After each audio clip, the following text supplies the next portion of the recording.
Hello, welcome back to another video.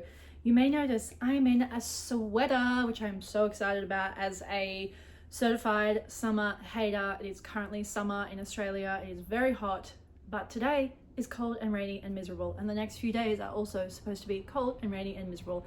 And I am a happy girl. I'm wearing my sweater. I'm a happy girly pop. Today, I realized I started a whole ass YouTube channel and didn't introduce myself in any way, shape or form. So I thought today I would do the Booktube newbie tag video and actually say hi, hello, and introduce myself properly. So if you are brand spanking new to my videos, my name is Laura. I love books and I love to yap and I love all things cozy, crafty. And so I decided at the end of 2024, I was gonna carve out my own little corner of the internet to just talk about my life and books and the things that I enjoy. And that's what brings you here today.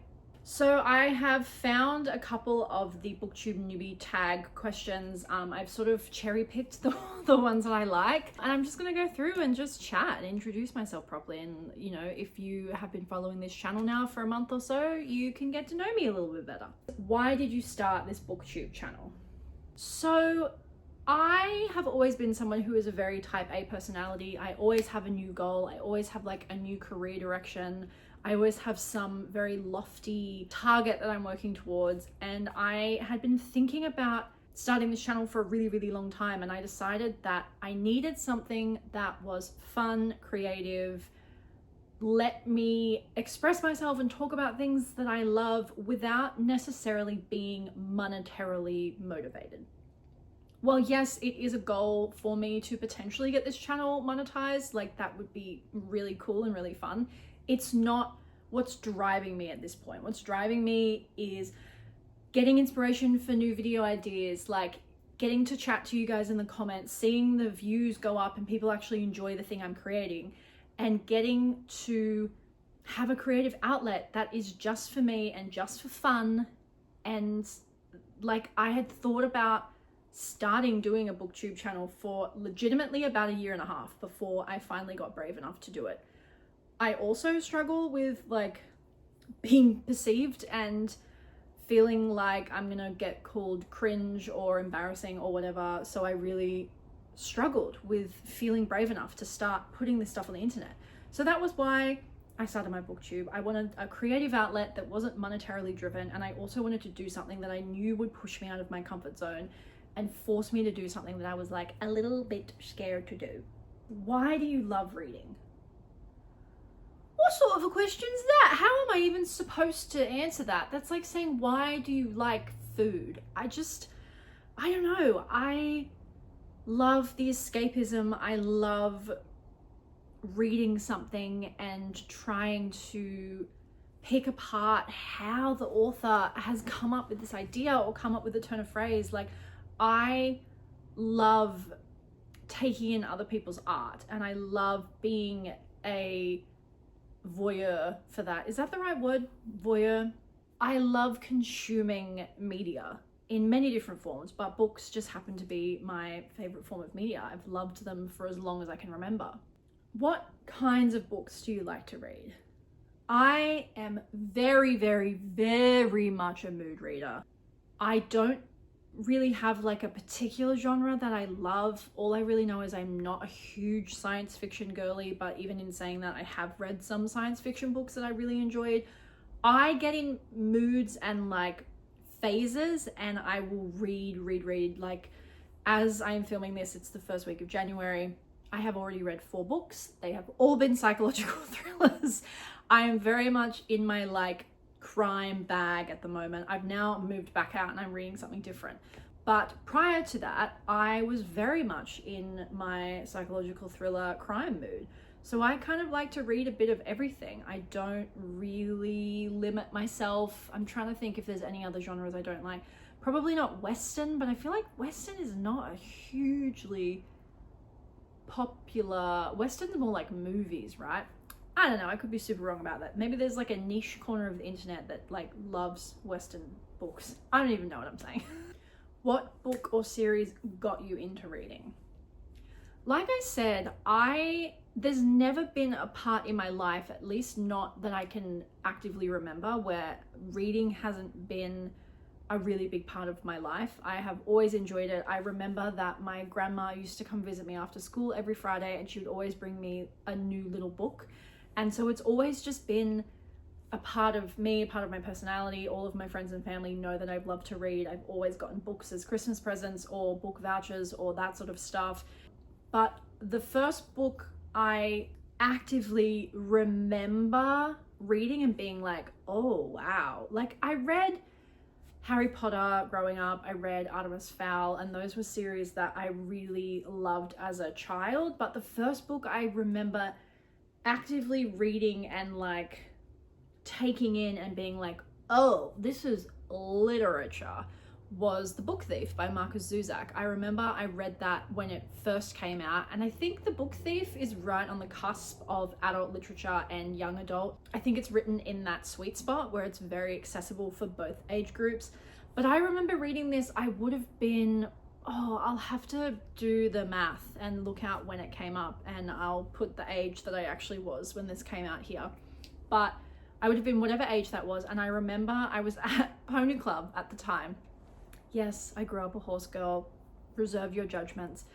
I was at Pony Club, we were having a lunch break, and I remember sitting in the like break area and reading this book and being like, wow, this is beautiful. And that is one of the first books I actively remember sort of reshaping the chemistry of my brain and changing how I saw the world. If you don't know what The Book Thief is about, it's essentially set in Germany at the beginning of World War II, and it's narrated from the perspective of death, which obviously, if you know anything about World War II, you would know that it was absolutely rampant, especially in Germany at the time. So it's it's the story of a young German girl basically navigating her way through the beginnings of World War II.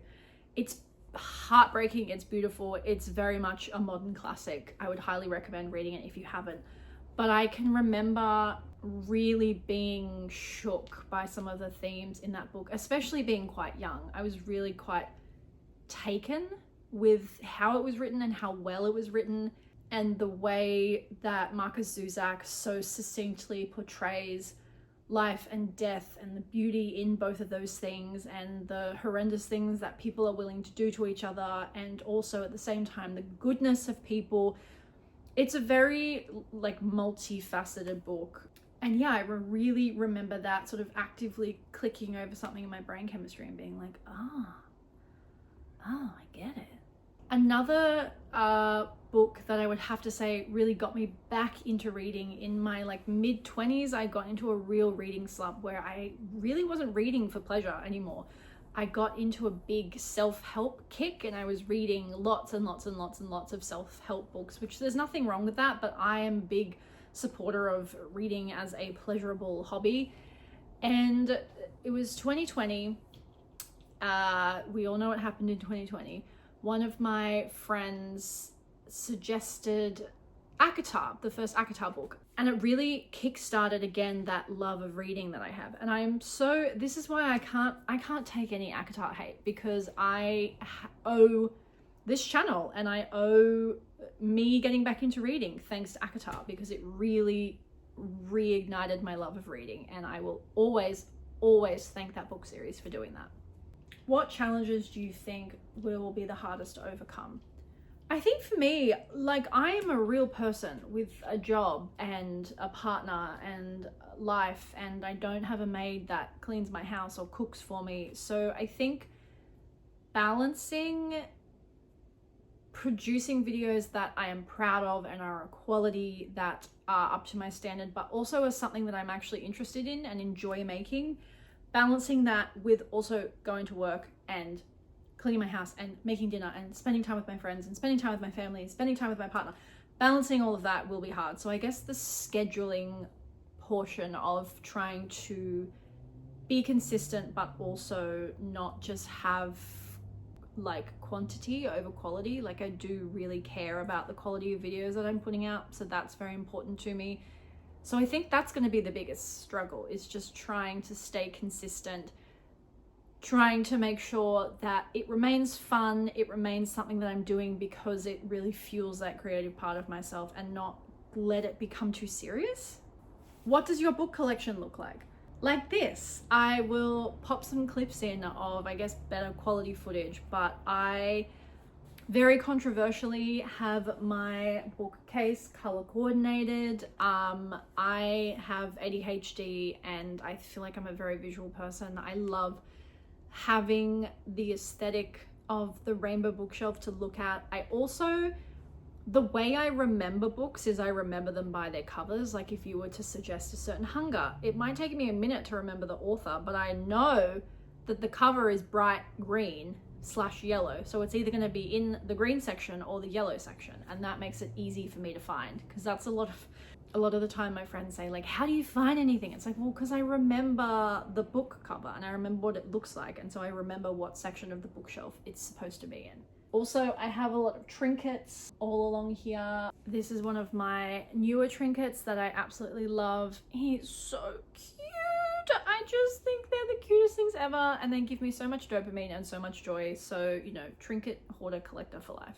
What are some things you want to see less of on BookTok / Booktube?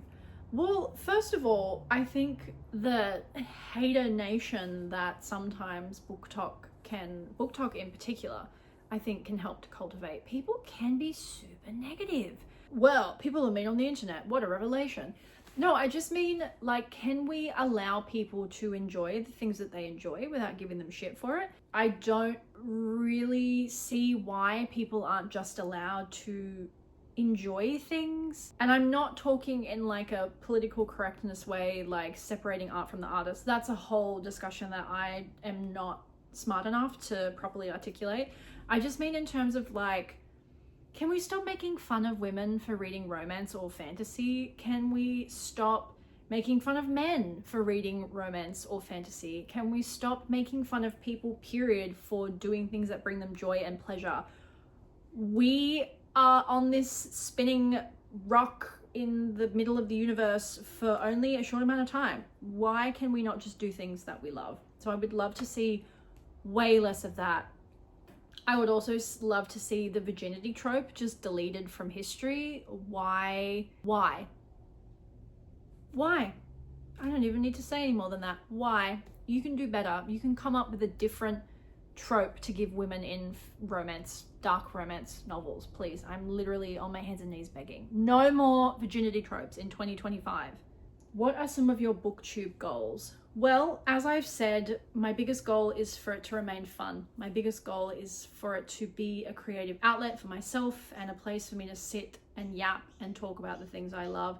Maybe meet some new people. That would be very cool to get to like meet some other bookish people. But in terms of actual goals, I would love to hit 1,000 subscribers. I think that would be just such a cool feeling. And I know that for some people on BookTube, 1,000 is such a small number. That's like a drop in the ocean of subscribers you have. But for me, 1,000 subscribers would be very, very cool. So that is one of my goals for this year, is to hit 1,000 subscribers and just kind of see where it goes. Just see where the journey takes me. See if I get to collaborate with any cool people or any cool companies, and just really immerse myself in books.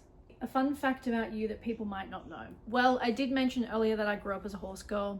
So I actually was a competitive show jumper when I was a lot younger. It's a part of my life that I do miss a lot, but also a part that I don't know if I'll be able to reconnect with anytime soon, because horse riding is a very expensive hobby and I was very, very privileged to be able to do it growing up.